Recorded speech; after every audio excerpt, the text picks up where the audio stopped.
kita semuanya telah diberikan kenikmatan berupa iman, Islam dan kesehatan, sehingga kita bisa berkumpul di tempat yang penuh dengan barokah ini dalam keadaan sehat walafiat. Mudah-mudahan Allah Subhanahu wa taala ridha dengan perkumpulan kita ini. Rasulullah Shallallahu alaihi wasallam senang dan bangga, bahkan tersenyum melihat panjenengan semuanya yang telah rela hadir ke majelis ini, ya. Bu, jenengan sadar napa mboten bahwa panjenengan ini adalah manusia pilihan Allah. Jenengan nyadari napa mboten? Kenapa seperti itu? Iya, karena belum tentu kita libur, kita kerja di sini, kita libur terus kita hadir di majelis, gitu kan? Belum tentu. Kalau bukan karena panjenengan digerakkan hatinya oleh Allah, kalau bukan karena panjenengan dituntun oleh Allah untuk hadir ke dalam majelis ini, gitu kan? Jadi kita bersyukur, gitu. Kita digerakkan hati kita untuk hadir di majelis. Rasulullah Shallallahu alaihi wasallam bersabda, "Man salaka yaltamisu thariqan fi ilma," barang siapa yang meniti jalan menuntut ilmu, sahalallahu lahu thariqan ilal jannah, maka Allah akan mendekatkan dirinya kepada surganya Allah Subhanahu wa taala. Amin. Sebentar lagi batik lengan masukin. Lengannya sampai masukin. Selamat datang kepada tamu dari RJ, nggih. Dari Riyadul Jannah Kos WP. Lanjut nggih.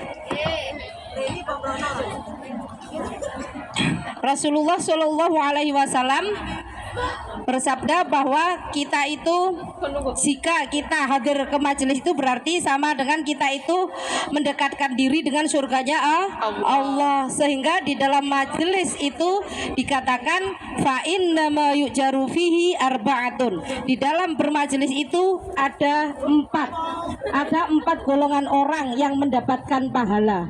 Jadi siapa saja orang yang mendapatkan pahala ketika kita berada di majelis? Yang pertama adalah al-muallimu, yaitu orang yang mengajar. Bu, jenengan kok saged ngaos, jenengan punya ilmu, terus panjenengan niku hadir ten majelis, jenengan ajarkan ten teman-teman di panjenengan, itu panjenengan mendapatkan pahala. Kemudian yang kedua, siapa orang yang mendapatkan pahala? Yaitu wal muta'allimu, yaitu orang yang belajar, ya. Jenengan kok niat datang ke majelis, jenengan belajar niku jenengan mendapatkan pahala. Jadi sebelum jenengan berangkatan majelis niku jenengan niati mulai dari rumah, nggih. Jenengan niati sebelum melangkahkan kaki. Bahkan saya itu diajarkan sama guru saya, itu diajarkan untuk niat tiga niat. Yang pertama kita niat tolabul ilmi, golek ridhone Gusti Allah. Kemudian yang kedua kita niati golek syafaate kanjeng Nabi. Dan yang ketiga kita niati berbakti kepada kedua orang tua.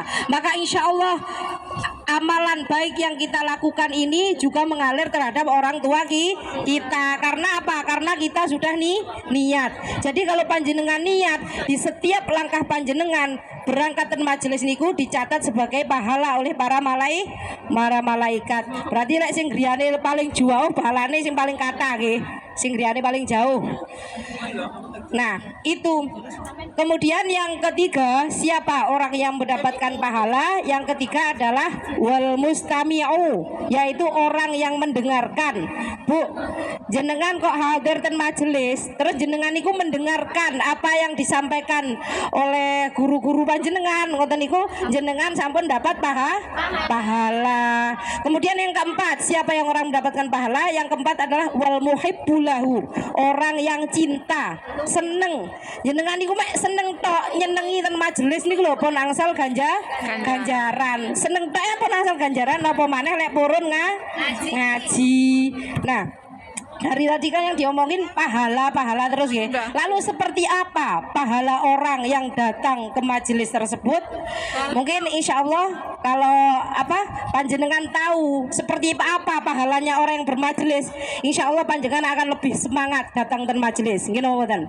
Rasulullah Shallallahu Alaihi Wasallam bersabda, kata Rasulullah, julusu kasa'atan fi majlisil ilmi khairun min alfi rakaatin. Duduknya 1 jam saja orang yang berada di majelis itu pahalanya itu lebih baik, bukan sama ya, lebih baik daripada sholat sunnah 1000 rakaat.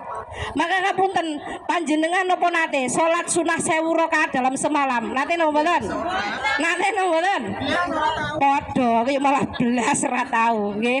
Nah, niku lho panjenengan niku mek gerduduk ten majelis kados ngeten niki lho. Pahalane sudah lebih baik daripada sholat sunnah 1000 rakaat. Luar biasa napa mboten pahalane? Nah nggih, panjenengan pun berapa jam dari tadi? Nggih, jadi berlipat-lipat. Bukan hanya itu saja. Kata Rasulullah, julusu kasa'atan fi majlisil ilmi khairum min iyadati alfi maridin. Duduknya orang yang berada di majelis ilmu itu lebih baik pahalanya daripada menjenguk 1000 orang sakit. Padahal ngapunten, ate mbotone waktu pirang puluh tahun nyambangi wong loro 1000. Ngene mboten? Tanggane te mati rong mesti disambangi. Nah, itu kita duduk saja di sini pahalanya lebih baik daripada menjenguk 1000 orang sakit. Padahal ngapunten Bu, jenengan niku lho kok menjenguk satu saja orang sakit, satu orang sakit. Misalnya contoh, jenengan niku di pagi hari jenengan isu-isu nyambangi wong loro niku malaikat-malaikatnya Allah itu beristighfar kepada panjenengan, memintakan ampun ora mingkem-mingkem sampai waktu sore. Jadi jenengan nyambangi wong loro malaikati beristighfar kepada panjenengan. Lah lek panjenengan nyambangi ini waktu sore berarti nggih malaikat niku ora mingkem-mingkem njaluk nih sepuro sampai waktu subuh. Waktune itu 12 jam. Jadi kita itu misalnya menjenguk orang sakit itu dimintakan ampun oleh para malaikat. Lah itu kita duduk di majelis lebih baik pahalanya daripada menjenguk 1000 orang sakit. Kemudian masih ada satu lagi kata Rasulullah, julusu kasa'atan fi majlisil ilmi khairum min ziyarati alfi syahidin. Duduknya 1 jam saja orang yang berada mati. Duduknya 1 jam saja. Ini Mbak Nur aja masih ada 1 mic. Ora iso. Nggak iso. Halo siapa ya? Wat kenapa kok? Halo. Mati tuh be. Woi. Ani wis lho, kamu siapa tuh? Halo. Mau siapa Halo. Tes. Halo. Mana Mbak Bin? Nikmat.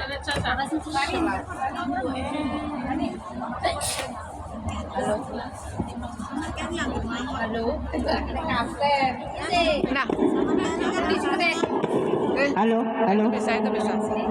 Oke, ngapunten nggih. Masih ada satu lagi kata Rasulullah, julusu kasa'atan fi majlisil ilmi khairun min ziyarati alfi syahidin. Kata Rasulullah, duduknya orang 1 jam saja berada di majelis ilmu itu pahalanya itu lebih baik daripada ziarah 1000 orang mati syahid.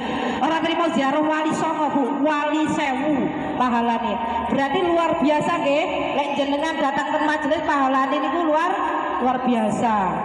Sallallahu alaihi Nabi Muhammad. Sallu alaihi. Niki sesuai dengan tema acara ini kan menyambut bulan Ramadan ya. By the way, ngomong-ngomong persiapan apa yang kita persiapkan untuk menyambut bulan suci Ramadan ini? Kira-kira persiapannya apa Bu? Terus? Kira-kira apa? Kira-kira untuk hati kita, bukan kolak, kurma, bukan ya, bukan panganan. Masih dimaksud itu masalah apa? Masalah hati. Salonnya madep nur ini lucu banget. Nah, masalah hati kita itu apa yang perlu kita persiapkan? Yang kita persiapkan adalah saling memaafkan. Misalnya kita punya salah, ya kita punya salah sama teman-teman kita minta maaf. Sebelum datang bulan suci Ramadan, kita minta maaf sama teman-teman kita, saudara-saudara kita, orang tua kita, gini Berarti kita di sini kita telepon orang tua kita, oke. Jadi apa namanya? Memaafkan sama meminta maaf niku berat pundi? Nek menurut jenengan niku berat pundi? Yo sepuro mbek minta apa? Mbek memberi maaf nih lho. Soalnya gengsi. Jaluk sepuro, jaluk lah minta maaf itu wajar memang kalau misalnya kita salah kita minta maaf. Tapi kalau memberi maaf itu lebih sulit karena apa? Karena misalnya hati kita itu disakiti sama seseorang, kita difitnah, apa kita disakiti, dicaci maki, terus kita itu memberi maaf itu lebih sulit. Jadi kita bersihkan hati kita sebelum kita menghadapi bulan Ramadan. Jangan sampai karena di dalam diri kita itu terdapat iri, dengki, hasad terhadap seseorang, benci, itu ngapunten puasa kita tidak akan diterima oleh Allah. Jadi jika kita punya salah sama saudara kita, teman kita, sama semua orang lah, kita minta maaf. Kemudian di dalam hati kita misalnya kita disakiti oleh seseorang, maafkan ya. Bukan untuk orang itu, tapi untuk diri kita. Kita sayangi diri kita sendiri, kita sayangi ibadah kita ya. Percuma kan eman-eman kita puasa menahan lapar, menahan haus, tapi kita menahan benci sama seseorang, terus puasa kita nggak diterima. Berarti eman apa mboten? Eman. Jadi kita harus bersihkan diri kita, jangan sampai kita mempunyai rasa benci terhadap orang lain. Rasulullah Shallallahu Alaihi Wasallam pernah berkata kepada Sayyidina Ali, kata Rasulullah, ya Ali, ra'aitu maktuban ala babil jannah. Wahai Ali, aku pernah melihat ada tulisan di pintu surga. Tulisan apa? Kata Rasulullah. Lalu tulisan apa yang terdapat dalam pintu surga tersebut? Kata Rasulullah, anti muharramatun ala kulli bakhilin wa aqin wa namamin. Kata Rasulullah, di dalam pintu surga tersebut ada tulisan, wahai kamu surga diharamkan atas orang-orang. Yang pertama adalah orang yang bakhil. Bakhil itu apa sih Bu? Oke, pelit, wong sing wedit. Saking medite aja lilingo idui didilat maneh. Saking medite. Wong nek sing wedite kenemenen niku diharamkan masuk surga. Berarti lawannya medit apa? Loman. Berarti lek loman berarti dekat dengan surga. Kemudian yang kedua apa? Yang kedua Yang kedua wa'akin, yaitu orang yang berani kepada kedua orang tua. Ngapunten Bu, orang yang berani kepada kedua orang tua itu diharamkan masuk surga oleh Allah. Tapi dikatakan orang tua itu ada tiga, kategori orang tua itu ada tiga. Yang pertama adalah orang tua kandung kita, bapak dan ibu yang telah mengandung kita. Kemudian yang kedua adalah guru-guru kita. Jadi kepada guru-guru kita itu jangan kita berani. Sehingga ada pepatah mengatakan laulal murabi ma araftu rabbi. Kalau bukan karena guruku, maka aku tidak akan pernah kenal dengan Tuhanku. Lalu yang ketiga adalah mertua kita. Jadi mertua yang telah memberikan anaknya kepada kita itu sama, okay? Orang mertua itu sama dengan orang tua kita. Tidak ada. Misalnya bercerai dengan suaminya seperti itu, okay? Tapi mertua itu tetap hukumnya seperti orang tua kandung, okay? Misalnya kan kita perempuan, kemudian misalnya bercerai dengan suami, terus dengan bapak mertua kita itu tetap hukumnya itu kita seperti orang tua kandung, jadi nggak batal.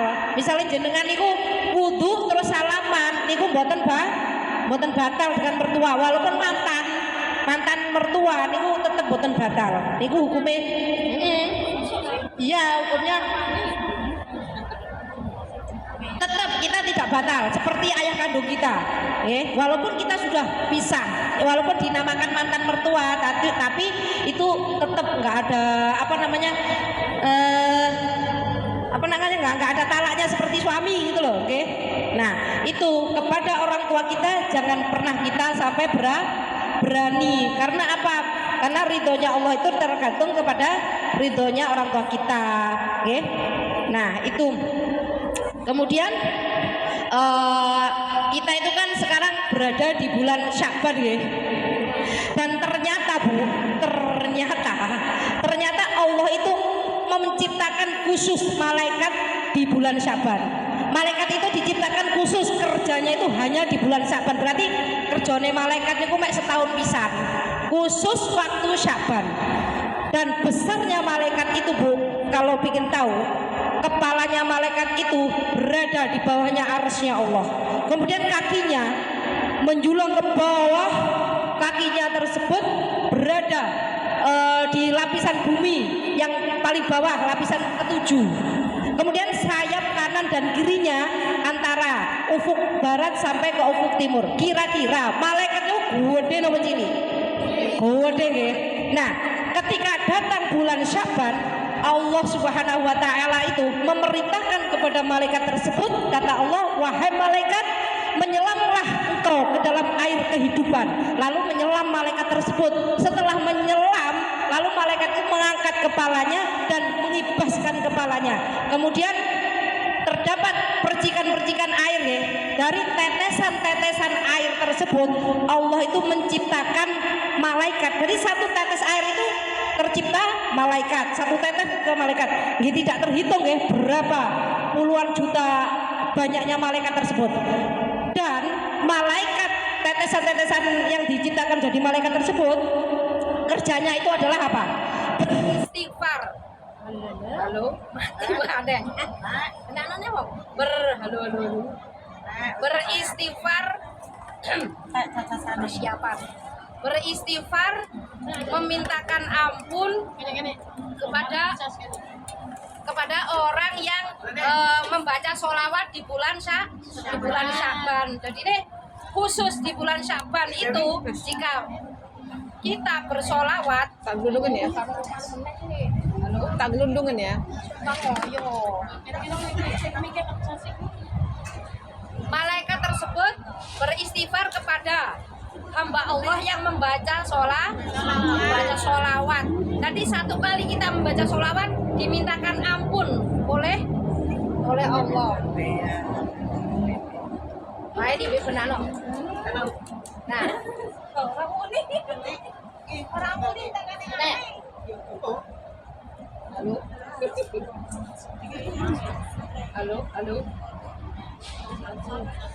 halo. Nah, kemudian berarti jika kita membaca sholawat di bulan Sya'ban, berarti apa ya, lebih mulia lebih banyak pahalanya, kita dimintakan ampun oleh para malaikat. Jadi kita perbanyaklah membaca sholawat di bulan Sya'ban. Shallallahu ala Nabi Muhammad. Ini sekene. Halo. Nah, salah satu keistimewaan yang Allah berikan terhadap umat ini adalah ada satu ibadah yang tidak akan pernah ditolak oleh Allah Subhanahu wa taala. Kira-kira ibadah apa, Bu? Sing mboten pernah ditolak? Sholawat, nggih. Aqimis sholata ala Nabi Muhammad. Jadi bacalah sholawat terhadap Nabi Muhammad. Kata Rasulullah, man sholla alayya wa wahidatan sallallahu alaihi asyra. Barang siapa yang membaca satu kali saja sholawat, maka Allah membalasnya dengan 10 rahmat. Jadi satu kali sholawat saja Allah membalasnya dengan 10 rahmat. Nah, pada zaman dahulu ada seorang wali min auliyaillah yang bernama Syekh Abdul Mawahid Asyadili. Beliau sering berjumpa dengan Rasulullah baik dalam keadaan tertidur maupun dalam keadaan terjaga. Dan pada suatu hari Syekh Abdul Mawahid Asyadili ini mendapatkan perjumpaan dengan Rasulullah. Lalu Syekh Abdul Mawahid ini bertanya kepada Rasulullah, wahai Rasulullah, apakah dengan 10 sholawat itu, apakah dengan 10 rahmat itu hanya untuk hamba yang khusyuk membaca sholawat? Apa kata Rasulullah? Halo. Apa kata Rasulullah? Kata Rasulullah, la bal hiya liman yusolli alayya walau kana ghafilan. Tidak, kata Rasulullah, enggak harus khusyuk, kata Rasulullah. Akan tetapi siapa saja yang membaca sholawat kepadaku walaupun dalam keadaan lalai. Kemudian di Lukas mari. Kemudian dari sini Dari sini ada satu pertanyaan, seberharga apa sih rahmatnya Allah itu? Nah, di dalam kitab Khosoisul Ummah Al-Muhammadiyah karangan Profesor Dr. As-Said Muhammad bin Alawi Al-Maliki, di situ ada sebuah cerita yang diriwayatkan, ada hadis yang diriwayatkan oleh Imam At-Tirmidzi. Di situ diceritakan ada malaikat Jibril dulu pernah bercerita kepada Nabi Muhammad, dan Nabi Muhammad itu menceritakan kembali kepada umatnya. Apa kata Rasulullah? Di situ pada zaman dahulu, pada zaman Bani Israel ada seorang abid ahli ibadah. Umurnya itu sampai 500 tahun. Nanti umurnya wong zaman biyen niku kan dawa-dawa Bu nggih. Cuman umure mate Kanjeng Nabi niki sing pendek-pendek nggih. Lah, pada zaman dahulu itu seorang abid tersebut berada di tengah-tengah pulau, dan pulau tersebut berada di tengah-tengah samudra, dan satu hamba tersebut ibadah khusyuk sekali, tanpa ibadah dengan kualitas dan kuantitas yang luar biasa selama 500 tahun. Jadi ibadah ini khusyuk, saking khusyuknya Allah itu memberikan karomah terhadap hamba tersebut. Karomahnya apa? Allah memberikan kan di situ dikelilingi oleh air asin ya. Di situ ada satu mata air yang jernih. Kemudian bukan itu saja, Allah juga menumbuhkan pohon delima. Kemudian si abid ini di malam hari bisa meminum air tersebut dan memakan buah delima tersebut. Lalu siangnya berpuasa, malamnya ibadah, siang puasa, terus sampai 500 tahun. Hingga akhirnya seorang abid ini meninggal dalam keadaan bersujud. Lalu Allah Subhanahu wa taala membangkitkan seorang hamba ini di hari pembalasan, di hari hisab, yaumul hisab. Seorang abid ini dibangkitkan, lalu Allah menyuruh kepada para malaikatnya, wahai malaikatku, bawalah hambaku ini ke dalam surgaku dengan rahmatku. Lalu hamba ini protes, ya Rabb, bal bi ibadati ya Rabb, ya Rabb, tapi dengan ibadahku, jangan dengan rahmatmu. Capek aku ibadah 500 tahun, kalau ternyata aku masuk surga karena rahmatmu, bukan karena ibadahku. Lalu apa kata Allah? Baiklah, kalau begitu ibadahmu harus ditimbang dulu, kata Allah. Lalu Allah menyuruh malaikat tersebut untuk menaruh ibadah hamba tersebut selama 500 tahun, ditaruh dalam satu sisi timbangan. Ditaruh di sisi timbangan tersebut berat, jelas berat. Soalnya ibadah 500 tahun dengan khusyuk, dengan kualitas dan kuantitas yang luar biasa. Berat ya. Lalu Allah memerintahkan kepada salah satu malaikatnya, wahai malaikat, ambillah satu saja mata dari orang tersebut. Lalu misalnya di sini itu ibadah ditaruh di sini. Terus matanya itu ditaruh sini, satu mata ditaruh sini. Tiba-tiba apa? Ibadah yang 500 tahun itu tiba-tiba seperti ini, seperti kapas, ringan dibandingkan dengan batu 1 ton. Jadi ringan. Apa kata Allah? Lihatlah wahai hambaku, ibadahmu 500 tahun kamu ibadah, hanya dibandingkan dengan satu rahmatku saja, ibadahmu tidak ada apa-apanya dibandingkan dengan satu rahmatku, kata Allah. Maka karena ibadahmu masih kurang, kamu harus masuk ke dalam neraka. Lalu malaikat tersebut menyeret hamba tersebut ke dalam neraka. Ketika diseret hamba tersebut, ya Rabb, ya Rabb, birahmatika adkhilnil jannah, ya Rabb, birahmatika adkhilnil jannah, masukkan aku ke dalam surgamu, ya Rabb, dengan rahmatmu, masuk ke apa dah ya Allah, masukkan aku dengan rahmatmu, gak usah dengan ibadahku, kata hamba tersebut. Lalu Allah memerintahkan kepada malaikat tersebut untuk mengembalikan di hadapan Allah. Lalu Allah berkata, wahai hambaku, bukankah siapa yang memberikan kamu umur sampai 500 tahun itu siapa? Bukankah itu aku? Siapa yang memberikan kamu taufik sehingga kamu bisa khusyuk beribadah? Bukankah itu aku? Lalu siapa yang memberikan kamu mata air yang jernih, pohon delima yang setiap malam berbuah? Padahal lazimnya pohon delima itu berbuah setiap sekian tahun sekali. Bukankah itu aku?